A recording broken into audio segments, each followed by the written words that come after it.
So hello guys, what's up. I hope you are doing well.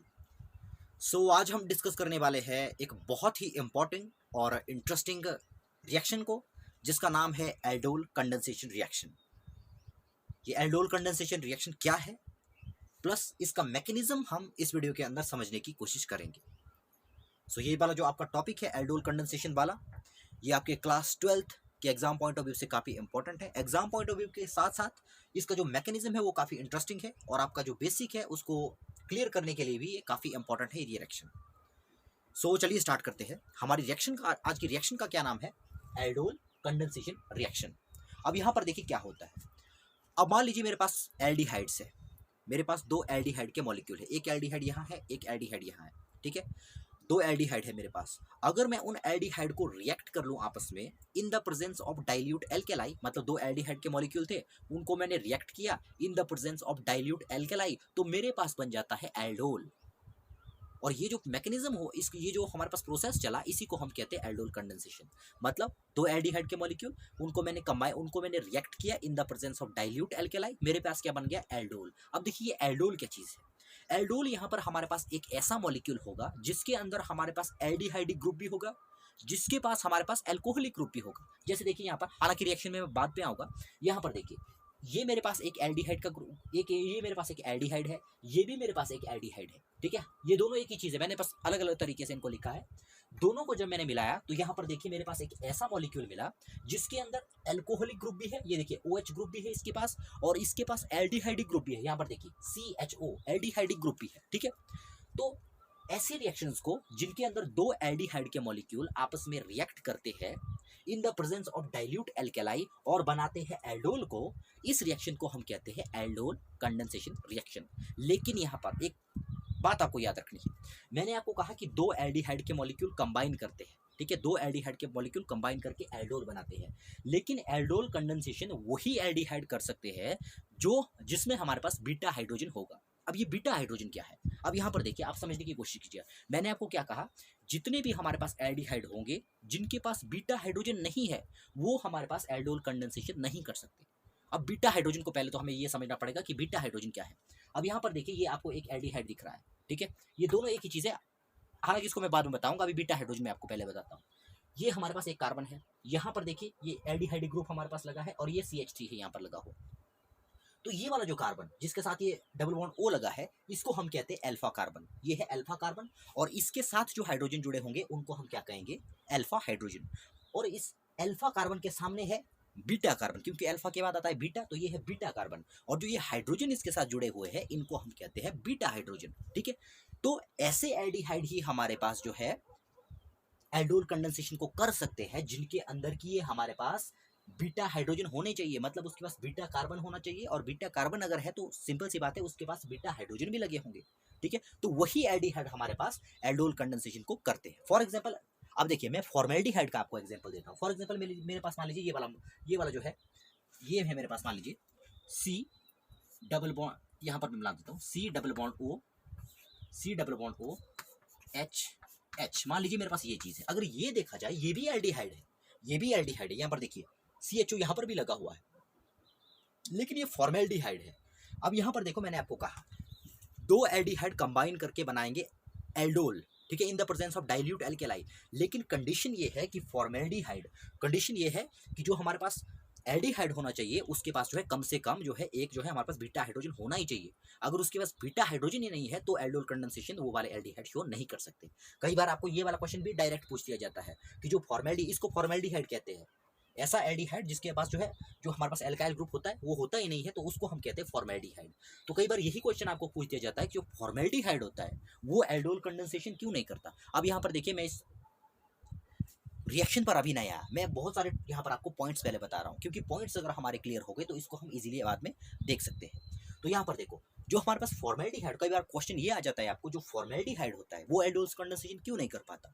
तो यहाँ पर देखो, हमको पता है कि एल्डोल कंडेंसेशन वही एल्डिहाइड करेंगे जिनके पास कम से कम क्या होंगे, वन हमारे पास बीटा हाइड्रोजन होने चाहिए उसके पास, ठीक है। बीटा हाइड्रोजन यहाँ पर देखिए, अगर ये अल्फा कार्बन है, अल्फा कार्बन के सामने वाला बीटा कार्बन, और बीटा कार्बन के साथ जितने हाइड्रोजन जुड़े हैं वो बीटा हाइड्रोजन।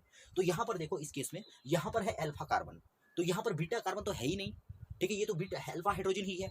तो बीटा हाइड्रोजन यहाँ नहीं है, तो इस केस में ये फॉर्मेल्डिहाइड जो है कभी भी हमारे पास एल्डोल कंडेंसेशन को शो नहीं करता है। ठीक है, तो ये रिएक्शन होती है एल्डोल कंडेंसेशन, जिसमें दो एल्डिहाइड के मॉलिक्यूल आपस में मिल जाते हैं। ठीक है, और क्या बनाएंगे, एल्डोल बनाएंगे इन the presence of dilute alkali.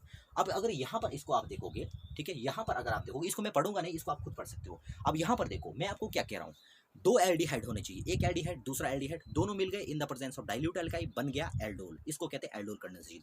अब देखिए, अब मान लीजिए दो कीटोन के मॉलिक्यूल है मेरे पास, एक कीटोन यहाँ है, एक कीटोन यहाँ है, दो कीटोन है, दोनों कीटोन को मैंने रिएक्ट किया इन the presence of dilute alkali, तो इस केस में हमारे पास बनेगा कीटोल। जैसे एल्डिहाइड को मिलाने पर हमारे पास बना था ना एल्डोल, उसी तरह से अगर कीटोन के दो मॉलिक्यूल को अगर हम मिला दें इन द प्रेजेंस ऑफ, मतलब रिएक्ट कर दें उनको इन the presence of dilute alkali, तो हमारे पास क्या बन जाता है, कीटोल। ठीक है, तो उसको कहना चाहिए था कीटोल कंडेंसेशन, लेकिन बुक्स के अंदर आप देखोगे कीटोल कंडेंसेशन जो है हमें काफ़ी मतलब देखा हम उसको नहीं देख पाते हैं। ठीक है, मतलब उसको बुक्स के अंदर अगर देखा जाए तो एल्डोल कंडेंसेशन के अंदर ही कीटोल को भी हमने इंक्लूड कर दिया है।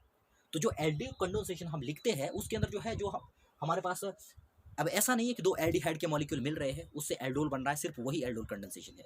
अब जो कीटोन, मैंने कहा दो अगर कीटोन के मॉलिक्यूल है वो अगर रिएक्ट कर रहे हैं इन the presence of dilute alkali, तो उसको भी हम एल्डोल कंडेंसेशन में यहाँ पर डाल देते हैं। अगर आप बुक्स में देखो तो यही आपके पास उसमें लगा रहता है। लेकिन मैंने आपको कहा अगर हम ओरिजिनली देखें, मतलब अगर सही तरीके से हम देखें, तो दो एल्डिहाइड के मॉलिक्यूल जब मिलेंगे उससे जो हमारे पास एल्डोल बनेगा वो एक्चुअल में एल्डोल कंडेंसेशन है। ठीक है, वो हमारे पास एक्चुअल में वो हमारे पास एल्डोल कंडेंसेशन है, क्योंकि एल्डोल का मतलब ही है, एल्ड मतलब यहाँ पर एल्डिहाइडिक ग्रुप से है, ओल मतलब यहाँ एल्कोहलिक ग्रुप से है। ठीक है, तो इसको आप देख लीजिएगा। सो यहाँ पर देखिए, ये मेरे पास, मैंने ये पर देखिए, यहाँ पर एक एल्डिहाइड का मॉलिक्यूल है, यहाँ पर दूसरे एल्डिहाइड का मॉलिक्यूल है। ठीक है, अब अगर ये दोनों एल्डिहाइड को अगर आप देखा जाए, दोनों एल्डिहाइड को अगर देखा जाए तो सेम है। अब देखो, मैंने इनको लिखने का तरीका अलग अलग है, इसको मैंने एक्सपेंडेड फॉर्म में लिखा है थोड़ा। ठीक है, इसको मैंने ऐसे लिख लिया है, हालांकि दोनों एक ही चीज़ है हमारे पास, CH3 CHO CH3 CHO। अगर ऐसे मॉलिक्यूल को मैं मिला देता हूँ, रिएक्ट कर देता हूँ इन the presence of dilute alkali, तो मेरे पास देखिए क्या बना, मेरे पास ये मॉलिक्यूल बना, इसके अंदर एल्कोहलिक ग्रुप है, इसके अंदर एल्डिहाइडिक ग्रुप है, इसको हम कहते हैं एल्डोल कंडेंसेशन। ठीक है, इसको हम क्या कहते हैं, इसको हम कहते हैं एल्डोल कंडेंसेशन। अब ये देखिए, एक पॉइंट और है हमारे पास, मैंने आपको क्या कहा, दो एल्डिहाइड कंबाइन करेंगे। अब वो दो एल्डिहाइड तो अलग अलग भी हो सकते हैं, मान लीजिए एक मेरे पास कोई अलग एल्डिहाइड है, एक मेरे पास कोई एल्डिहाइड है, तो क्या वो भी एल्डोल कंडेंसेशन करेंगे, तो वो एल्डोल कंडेंसेशन नहीं करेंगे, वो क्रॉस एल्डोल कंडेंसेशन करेंगे। उसको उसके बारे में हम बाद में पढ़ेंगे। अभी बस आपने ये जानना है, मान लीजिए दो एल्डिहाइड अगर मिलके एल्डोल बना रहे हैं, वो दो एल्डिहाइड मिलके तभी एल्डोल बनाएंगे जब वो बिल्कुल सेम होंगे, एक दूसरे के मतलब बिल्कुल सेम है। ठीक है, मान लीजिए एक एल्डिहाइड अलग है, एक एल्डिहाइड अलग है, तो उस केस में हमारे पास एल्डोल कंडेंसेशन नहीं होगा। ठीक है, उस केस में हमारे पास एल्डोल कंडेंसेशन नहीं होगा। क्रॉस एल्डोल मैंने आपको कहा कि उसको हम बाद में देखेंगे। ठीक है, अगर हम और इसको देखें एल्डोल कंडेंसेशन को, तो उसमें हमारे पास सिमिलर एल्डिहाइड होने चाहिए। वैसा ही कीटोन के केस में है, दो कीटोन के हमारे पास मॉलिक्यूल्स है, वो दोनों सेम होने चाहिए, तभी हमारे पास कीटोल कंडेंसेशन देखने को मिलेगा। हालांकि मैंने आपको कहा कीटोल कंडेंसेशन का हमें देखने को ज़्यादातर नहीं मिलता है, उसको एल्डोल कंडेंसेशन में ही हम डाल देते हैं। तो ये तो हो गया इसमें तो आपने देख लिया, दो एल्डिहाइड के मॉलिक्यूल कंबाइन करेंगे इन the presence of dilute KOH, मतलब डाइल्यूट एल्केलाई, और क्या बन जाएगा हमारे पास बन जाएगा एल्डोल, मतलब एल्डिहाइड ग्रुप भी है और एल्कोहलिक ग्रुप भी है और एल्डिहाइड ग्रुप भी है। अब यहाँ पर देखो, अगर मैंने कीटोन को मिलाया होता तो क्या होता। अब देखो कीटोन होते क्या है, वैसे कीटोन को अगर मैं यहाँ पर देखो, CHO जो ग्रुप होता है वो होता है एल्डिहाइड ग्रुप है। अगर इस H की जगह मैं R लगा दूं, ठीक है, इस H की जगह मैं R लगा दूं, तो क्या बन जाएगा, वो कीटोन बन गया, ये तो कीटोनिक ग्रुप हो जाएगा फिर। ठीक है, तो यहाँ पर देखो एल्डिहाइड और कीटोन में ज़्यादा फर्क नहीं है। यहाँ पर एल्डिहाइड में अगर H की जगह हम R लगा दें, मतलब एल्काइल ग्रुप यहाँ पर लगा दे, तो ये कीटोन बन जाएगा। ठीक है, ये कीटोन में, हालांकि ऐसा नहीं कि ये सिमिलर है, दोनों काफ़ी डिफरेंस है एल्डिहाइड और कीटोन के अंदर, लेकिन फिर भी अगर यहाँ पर अपनी सहूलियत के लिए हम देखें तो इस H की जगह अगर हम R लगा दें तो ये कीटोन बन जाएगा, RRCOO, तो ये हमारे पास क्या होता है, ये कीटोनिक ग्रुप होता है। ठीक है, तो इस केस में हमारे पास देखिए क्या होगा, अगर हमने कीटोन को मिलाया होता ना, तो भी हमारे पास यही मॉलिक्यूल बनता, हालांकि यहाँ पर H की जगह हमारे पास यहाँ पर CH3 होता। ठीक है, यहाँ पर हमारे पास यहाँ पर CH3 होता। ठीक है, उस केस में। ठीक है, तो उस जो हम अब देखिए यहाँ पर, ये तो हो गया एल्डिहाइड कंबाइन हो रहे हैं, कीटोन कंबाइन हो रहे हैं। अब क्या ऐसा भी हो सकता है कि एक एल्डिहाइड है मेरे पास और एक कीटोन है मेरे पास, क्या वो दोनों आपस में रिएक्ट करेंगे इन the presence of dilute KOH? ठीक है। तो उसको हम क्रॉस एल्डोल के अंदर देखेंगे, ठीक है। उसको हमने एल्डिहाइड के अंदर इंक्लूड नहीं करना है अभी, उसको हमने इसके अंदर इंक्लूड नहीं करना है, उसको हम क्रॉस एल्डोल में देखेंगे, जहां पर हम दो डिफरेंट टाइप के एल्डिहाइड को भी रिएक्ट कर सकते हैं, दो डिफरेंट टाइप के कीटोन को भी रिएक्ट कर सकते हैं, और एक एल्डिहाइड और एक कीटोन को भी वहां पर रिएक्ट कर सकते हैं। अभी हमने सिंपल देख लिया, दो मेरे पास सिमिलर एल्डिहाइड को मैंने कंबाइन किया इन the presence of dilute alkali, मेरे पास बन गया एल्डोल। दो सिमिलर टाइप के, दो सिमिलर मेरे पास कीटोन थे, उनको मैंने रिएक्ट किया इन the presence of dilute alkali, मेरे पास बन गया क्या, कीटोल बन गया, ठीक है। अब इसकी मैकेनिज्म को देखते हैं, अब मैकेनिज्म पर हम आते हैं, ठीक है। ये तो हमने देख लिया कि एल्डोल बन जाएगा जी, ठीक है। अब हम आते हैं मैकेनिज्म के ऊपर। अब देखिए यहाँ पर मैकेनिज्म इसका इस तरह से 3 स्टेप में ये जो है इसका मैकेनिज्म है हमारे पास, 3 स्टेप में ये कंप्लीट होती है ये रिएक्शन, ठीक है। तो फर्स्ट स्टेप में मेरे पास देखो क्या होगा। अब यहाँ पर देखिए, यहाँ पर ध्यान दीजिए, मेरे पास क्या है, मेरे पास दो मॉलिक्यूल है, किसके, एल्डिहाइड के मॉलिक्यूल है मेरे पास, ठीक है। एक एल्डिहाइड ये है, एक एल्डिहाइड मेरे पास ये है। अब यहाँ पर देखो फर्स्ट स्टेप में क्या होगा, फर्स्ट स्टेप में हमारे पास इन दोनों एल्डिहाइड में से एक एल्डिहाइड में देखिए यहाँ पर क्या हो जाएगा, एक एल्डिहाइड में मेरे पास जो है एक हाइड्रोजन यहाँ से हट जाएगा। कैसे हटेगा, यहाँ पर देखो, हम किसकी प्रेजेंस में रिएक्शन को कर रहे हैं, हम कर रहे हैं इन the presence of dilute KOH, ठीक है। अब यहाँ पर देखो, ये मेरे पास एक एल्डिहाइड था, एक एल्डिहाइड को पहले एक एल्डिहाइड जो है रिएक्शन में पार्टिसिपेट करेगा, दूसरा एल्डिहाइड ग्रुप बाद में आएगा, ठीक है। दूसरा एल्डिहाइड का जो मॉलिक्यूल है वो बाद में आएगा। पहले इन दोनों में से एक मॉलिक्यूल में क्या होगा, H2O, ये जो हमारे पास देखो डाइल्यूट KOH था, उसमें से जो OH हमारे पास आया, डाइल्यूट KOH में से OH आया, ठीक है। अब ये देखो, ये मेरे पास एक एल्डिहाइड है। अब मैं फिर से कह रहा हूँ, ये दोनों एक ही चीज है, लिखा मैंने इनको अलग अलग तरीके से। अगर इसको देखो CH3CHO, ये भी वैसा ही है CH3CHO, ये एक ही है। मैंने आपको कहा कि अगर आपको अलग अलग टाइप के एल्डिहाइड यहाँ पर अगर होंगे तो क्या होगा, उसको हम एल्डोल क्रॉस एल्डोल कंडेंसेशन में देखेंगे, जो उसके बाद हम डिस्कस करेंगे इस रिएक्शन के बाद, ठीक है। तो फर्स्ट स्टेप में देखिए यहाँ पर क्या होगा, फर्स्ट स्टेप में मेरे पास क्या है, डाइल्यूट KOH है, ठीक है, एल्केलाई, और जो हमारे पास डाइल्यूट KOH है, ठीक है, उसमें से मेरे पास OH ग्रुप यहाँ पर मिल गया, ठीक है। OH ग्रुप मेरे पास सोल्यूशन, जो OH हमारे पास है वो हमारे पास सॉल्यूशन के अंदर है। अब ये मेरे पास एक एल्डिहाइड था, ठीक है। अब यहाँ पर देखो क्या होगा, जो OH हमारे पास सॉल्यूशन के अंदर बन गया है, OH के ऊपर क्या था, नेगेटिव चार्ज था। अब देखिए, मैंने आपसे पहले भी कहा था, जितनी भी हमारे पास नेगेटिवली चार्ज स्पीशीज होती है या जितनी भी हमारे पास पॉजिटिवली चार्ज स्पीशीज होती है, वो चाहती है कि वो किसी तरीके से न्यूट्रल हो जाए, उनके ऊपर का पॉजिटिव या नेगेटिव चार्ज जो है हट जाए, ठीक है। तो यहाँ पर देखो, इस केस में क्या हो जाता है, इसको अपना नेगेटिव चार्ज खत्म करना है, OH नेगेटिव को, ठीक है। तो ये क्या करेगा, ये चाहेगा कि इलेक्ट्रॉन को किसी को दे दे, ठीक है। तो किसको देगा ये, इसके लिए इस हाइड्रोजन को खींच लेगा, ठीक है।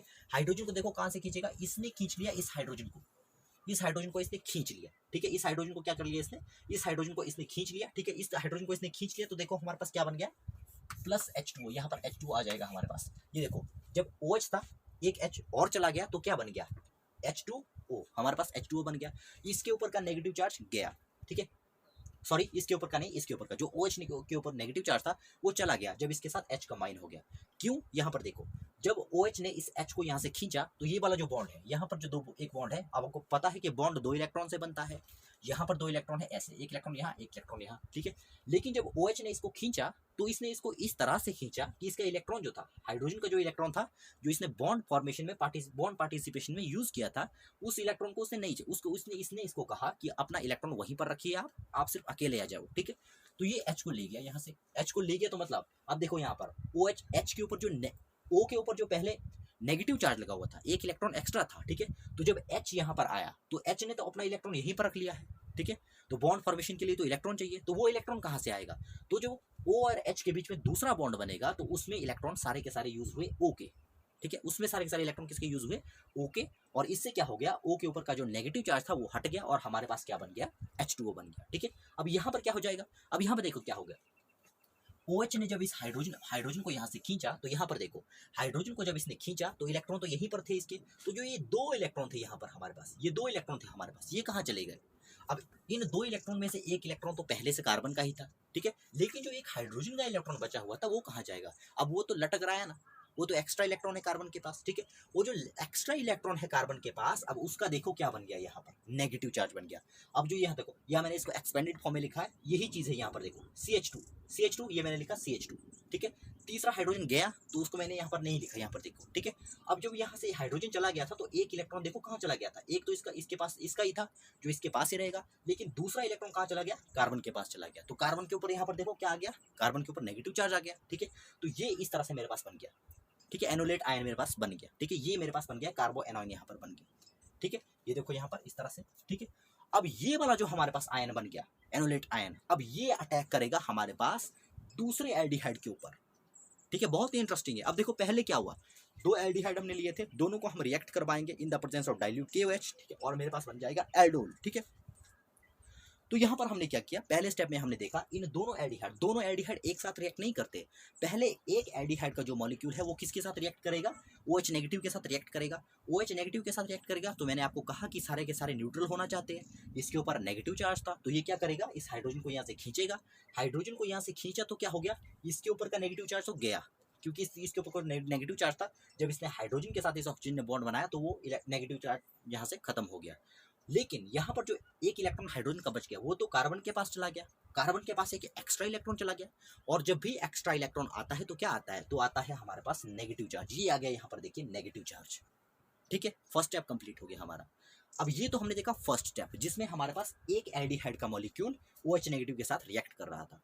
अब जो हमारे पास एनोलेट आयन बनेगा, अब जिसके ऊपर पहले देखो OH नेगेटिव और जिस एल्डिहाइड के बीच में पहले रिएक्शन हुई थी उससे हमारे पास जो एनोलेट आयन आएगा ये वाला, अब ये वाला आयन हमारे पास अटैक करेगा दूसरे एल्डिहाइड के ऊपर।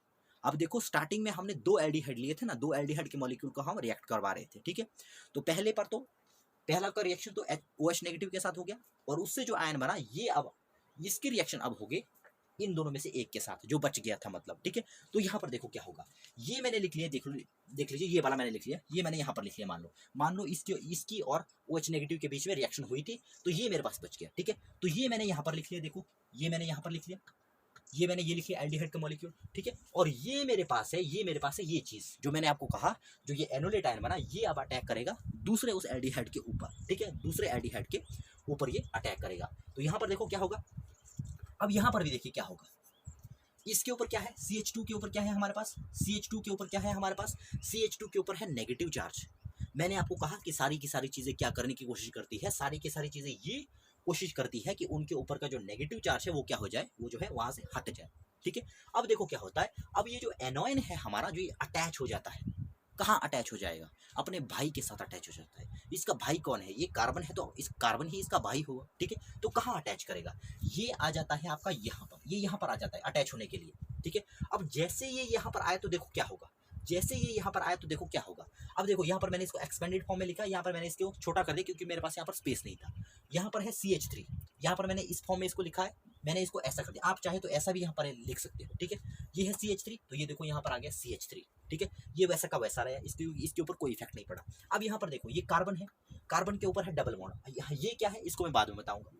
कार्बन के ऊपर है डबल बॉन्ड, ये मैंने बना दिया कार्बन के ऊपर डबल बॉन्ड। ठीक है, कार्बन के यहाँ पर देखिए हाइड्रोजन लगा है, तो यहाँ पर मैंने हाइड्रोजन बना दिया। हालांकि यहाँ पर मैंने नीचे बना दिया, ऊपर भी बना सकते थे, लेकिन यहाँ मेरे पास स्पेस नहीं है इसलिए मैंने नीचे लगा दिया इसको। लेकिन मैंने अगर देखा जाए तो जो जो एंटिटी जहाँ जहाँ है उनको मैंने वहीं लगाया। ठीक है, अब देखो CH2 अटैच कहाँ हो रहा है, इस कार्बन के साथ, जिसके साथ C डबल बॉन्ड O है ना, उसके साथ अटैच होगा। तो यहाँ पर देखो मैंने इसको यहाँ पर लगा दिया, यहाँ पर लगा दिया। ठीक है, इसको मैंने कहाँ लगाया, यहाँ पर लगाया। हालांकि मैं इसको इस तरह से यहाँ भी लगा सकता था, लेकिन नीचे को यहाँ पर मेरे पास इतना स्पेस नहीं है। ठीक है, तो मैंने इस हाइड्रोजन को नीचे लगा दिया, इस हाइड्रोजन को नीचे लिख लिया और इसको मैंने यहाँ अटैच कर लिया, तो मेरे पास ये बन गया। ठीक है, अब यहाँ पर देखो इसमें ये एक अनस्टेबल फॉर्म है। ठीक है, यहाँ पर देखो ये चीज़ एग्जिस्ट नहीं कर सकती हमारे पास। क्यों नहीं एग्जिस्ट कर सकती, यहाँ पर देखो CH2 के ऊपर क्या है हमारे पास, इसके ऊपर हमारे पास नेगेटिव चार्ज है। मैंने आपको कहा कि सारी की सारी स्पीशीज क्या कोशिश करती है कि उनके ऊपर किसी तरीके से वो न्यूट्रल हो जाए, उनका जो पॉजिटिव या नेगेटिव चार्ज है वो जो है हट जाए। ठीक है, तो यहाँ पर देखो CH2 ने जैसे ही यहाँ पर दिया, CH2 ने अपने इलेक्ट्रॉन यहाँ पर दे दिया। ठीक है, CH2 ने इसके साथ बॉन्ड बनाया, CH2 ने इस कार्बन के साथ बॉन्ड बना दिया। ठीक है, अब कार्बन को कोई शौक नहीं है बॉन्ड बना, इस कार्बन को कोई शौक नहीं है बॉन्ड बनाने का, क्योंकि हमको पता है कि कार्बन बनाता है ओनली 4 बॉन्ड, उसको 4 बॉन्ड बनाने होते हैं, और इस कार्बन के पास पहले से 4 बॉन्ड बने हुए हैं। ये देखिए 2 यहाँ बने हुए हैं, तीसरा यहाँ, चौथा यहाँ, तो इसको इसके साथ बॉन्ड बनाने की क्या जरूरत है, तो इसको कोई जरूरत नहीं है बॉन्ड बनाने की। अब ये कार्बन चाहता है कि मैं इसके साथ बॉन्ड बनाऊं क्योंकि ये मेरा बड़ा भाई है। ठीक है, तो जब ये कार्बन इसके साथ बॉन्ड बनाएगा इस कार्बन के साथ, तो कंडीशन है कि दोनों इलेक्ट्रॉन जो है इसको यूज करने पड़ेंगे, क्योंकि जरूरत इसको है भाई, इसको जरूरत कोई नहीं है। बॉन्ड जब भी यहाँ पर बनेगा तो इसके दोनों इलेक्ट्रॉन यूज हो जाएंगे। ठीक है, तो यहाँ पर देखो इस केस में क्या हो गया, जैसे ही CH2 यहाँ पर चला गया तो ये देखो CH2 के ऊपर जो नेगेटिव चार्ज था ना वो हट गया। क्यों हट गया, मैंने आपको कहा कि इसको शौक नहीं था कार्बन को बॉन्ड बनाने का, शौक इसको है बॉन्ड बनाने का। तो जब बॉन्ड इसने बनाया तो दोनों इलेक्ट्रॉन किसके यूज हुए, इसके यूज हुए। तो जब बॉन्ड बना तो उसका जो एक इलेक्ट्रॉन था वो तो इसको देना पड़ा, तो एक इलेक्ट्रॉन इसको भी देना पड़ा बॉन्ड फॉर्मेशन के दौरान। तो इसके ऊपर का जो नेगेटिव चार्ज था वो क्या हो जाएगा, नेगेटिव चार्ज हमारे पास यहाँ पर हट गया। ठीक है, नेगेटिव चार्ज यहाँ पर देखिए CH2 का नेगेटिव चार्ज हट गया। लेकिन यहाँ पर जब इस कार्बन के साथ बॉन्ड बना, मैंने आपको कहा कि कार्बन बनाता है only 4 bonds, carbon only 4 bond बनाता है। लेकिन इस स्ट्रक्चर में यहाँ पर देखिए हमारे पास कितने बॉन्ड बन रहे हैं, कार्बन के पास 5 बॉन्ड बन रहे हैं। क्या कार्बन के पास 5 बॉन्ड हो सकते हैं? ये चीज़ असंभव है, ये नहीं हो सकता, क्योंकि कार्बन हमें पता है कि सिर्फ 4 बॉन्ड बनाता है। ठीक है, अब जबरदस्ती इसने जब यहाँ इसके साथ बॉन्ड बना दिया तो सिंपल सी बात है, ये कार्बन अब कोशिश करेगा कि इसके ऊपर जो है 4 बॉन्ड ही रहे, ये जो 4 बॉन्ड ही बनाए। तो यहाँ पर तो इसके 5 बॉन्ड हो गए, ये अनस्टेबल हो गया अब। ठीक है, ये स्टेबल चीज़ नहीं है। ठीक है, तो अब क्या होगा, इस स्टेबिलिटी को अपनी स्टेबिलिटी को मेंटेन करने के लिए ये कार्बन क्या करेगा, अब कार्बन को तो यार 4 बॉन्ड रखने हैं, किसी भी हालत में 4 ही रखने हैं, 5 नहीं बनाने, ना ही ये 3 बनाता, इसको 4 ही रखने। तो यहाँ पर हो गए 5 फॉर्म, तो ये तो अनस्टेबल हो गया। तो इसके लिए क्या करता है, अपनी स्टेबिलिटी को मेंटेन करने के लिए यहाँ के इस जो बॉन्ड बना था उसके इलेक्ट्रॉन को ऑक्सीजन को दे देता है कि आप इनको रख लो। एक तो ऑक्सीजन की इलेक्ट्रॉन पहले से ज़्यादा होती है। ठीक है, दूसरा कार्बन अनस्टेबल था नीचे, तो कार्बन ने भी दे दिए ऊपर को इलेक्ट्रॉन कि आप ही इनको रख लो। ठीक है, तो यहाँ पर देखो इस केस में हमारे पास क्या बन जाएगा, इस केस में अब हमारे पास तीसरे केस में हमारे पास बनेगा ये केस, ये चीज़ हमारे पास बन गई। ठीक है, आप चाहो तो एरो लगा के इसके आगे आप एरो लगा के इसको आप वहां पर लिख सकते हो। ठीक है, इसके आगे एरो लगा के, इसके आगे एरो लगा के आप इसको भी ऊपर लिख सकते हो। ठीक है, इसको भी ऊपर लिख सकते हो। तो ये देखिए तीसरे स्टेप में मेरे पास चीज़ बन गई ये वाली चीज़। अब नेगेटिव चार्ज कहाँ चला गया, अब नेगेटिव चार्ज चला गया O के ऊपर। अब देखिए O के ऊपर क्या आ गया, नेगेटिव चार्ज आ गया। अब मैंने कहा कि सारी की सारी चीज़ें क्या करती है, वो सारी की सारी चीज़ें ये कोशिश करती है उनके ऊपर का पॉजिटिव या नेगेटिव चार्ज हट जाए, ये भी स्टेबल होना चाहता है। ठीक है, लेकिन अब हम देखेंगे कि हमारे पास रिएक्शन के अंदर जो हमारे पास मिक्सचर है उसके अंदर और क्या क्या चीज़ बची हुई है, हमारे पास क्या क्या और चीज़ बची हुई है। तो अब फर्स्ट स्टेप के अंदर आइए, फर्स्ट स्टेप में हमारे पास वाटर बना था, H2O बना था। फर्स्ट स्टेप में हमारे पास H2O बना था। ठीक है, और ये सारा का सारा मिक्सचर में ही हो रहा है ना, एक ही कंटेनर के अंदर हो रहा है। ठीक है, तो ये देखो हमारे पास ये बन गया था। अब ये जो फर्स्ट स्टेप में हमारे पास वाटर बना हुआ था वो इसके साथ रिएक्ट करेगा। मैंने कहा ऑक्सीजन जितनी भी एंटिटी है वो कोशिश करती है कि वो न्यूट्रल हो जाए। अब यहाँ पर ऑक्सीजन के ऊपर नेगेटिव चार्ज है, वो भी चाहेगा न्यूट्रल हो जाए। तो इसके लिए क्या करता है, इसके लिए करेगा ये जो H2O हमारे पास है, H2O में से एक हाइड्रोजन को खींच लेगा। H2O में से क्या करेगा, एक हाइड्रोजन को खींच लेगा। अब यहाँ पर देखिए कैसे खींचेगा, ये H2O यहाँ पर मान लीजिए इस तरह से O, ये एक H बना दिया मैंने, ये मैंने दूसरा H बना दिया। ठीक है, तो ये देखो दो इसने बना, दो इसके पास लोन पेयर है, आपको पता है वाटर के पास 2 लोन पेयर होते हैं। तो इसने क्या कर दिया, इस ऑक्सीजन ने क्या किया, यहाँ से इस हाइड्रोजन को खींच लिया, इस हाइड्रोजन को ऐसे खींच लिया। हाइड्रोजन को कैसे खींचा, अब यहाँ पर देखो ऑक्सीजन और हाइड्रोजन के बीच में जो 2 इलेक्ट्रॉन से जो बॉन्ड बना हुआ था ना, उन इलेक्ट्रॉन को नहीं खींचा इस ऑक्सीजन ने, इसने सिर्फ हाइड्रोजन को खींचा। और जब इस हाइड्रोजन को इसने यहाँ पर खींचा तो क्या करेगा, ऑक्सीजन हाइड्रोजन के साथ बॉन्ड बनाएगा। अब यहाँ पर देखो बॉन्ड बनाने के लिए चाहिए 2 इलेक्ट्रॉन। अब जब O ने H के साथ बॉन्ड बनाया तो H ने तो अपने इलेक्ट्रॉन वहीं पर रखे हुए, तो बॉन्ड कैसे बना O और H का, सिंपल सी बात है, O और H के बीच में अगर यहाँ पर बॉन्ड बना तो दोनों इलेक्ट्रॉन O ने यूज किए होंगे, तो O के ऊपर जो नेगेटिव चार्ज था वो हट जाएगा, क्योंकि उसने एक इलेक्ट्रॉन दे दिया हाइड्रोजन को। क्योंकि हाइड्रोजन के पास जब एक इलेक्ट्रॉन होगा तभी तो वो एक इलेक्ट्रॉन शेयर करके बॉन्ड बना पाएंगे। ठीक है, तो इसलिए देखिए ऑक्सीजन के ऊपर का जो नेगेटिव चार्ज था वो क्या हो जाएगा, अगले स्टेप में हमारे पास यहाँ पर देखिए खत्म हो गया, यहाँ पर OH आ गया। और साथ में देखिए जब H2O में से एक हाइड्रोजन चला गया तो हमारे पास क्या बच गया, हमारे पास बच गया OH नेगेटिव। OH नेगेटिव क्यों, क्योंकि इस ऑक्सीजन ने H2O से एक हाइड्रोजन एटम को ऐसे निकाला था जिससे जब बॉन्ड टूटा था O और H के बीच का, तो दोनों इलेक्ट्रॉन जो है H2O का जो हमारे पास OH ग्रुप बच गया था वहीं पर जो है हमारे पास इलेक्ट्रॉन उसके रह गए थे, तो इससे हमारे पास यहाँ पर OH यहाँ पर बच गया। तो लास्ट में देखिए हमारे पास एक प्रोडक्ट बनता है, इस प्रोडक्ट के अंदर हमारे पास एल्कोहलिक ग्रुप भी है और इस प्रोडक्ट के अंदर हमारे पास जो है एल्डिहाइडिक ग्रुप भी है, एल्कोहलिक ग्रुप भी है, एल्डिहाइडिक ग्रुप भी है। तो इस रिएक्शन को हम कहते हैं एल्डोल कंडेंसेशन, जिसके अंदर 2 हमारे पास सिमिलर एल्डिहाइडिक ग्रुप या 2 हमारे पास सिमिलर कीटोनिक ग्रुप आपस में रिएक्ट करते हैं इन the presence of dilute alkali और बनाते हैं एल्डोल और या कीटोल। ठीक है, सो ये देख लीजिए हमने सिंपल एल्डोल कंडेंसेशन। इसके बाद हम देखेंगे क्रॉस एल्डोल कंडेंसेशन। अब ये क्रॉस एल्डोल कंडेंसेशन क्या है, इसको हम नेक्स्ट वीडियो के अंदर डिस्कस करेंगे। आई होप कि आपने इस वीडियो को एंजॉय किया होगा। मिलते हैं नेक्स्ट वीडियो में, तब तक के लिए गुड बाय।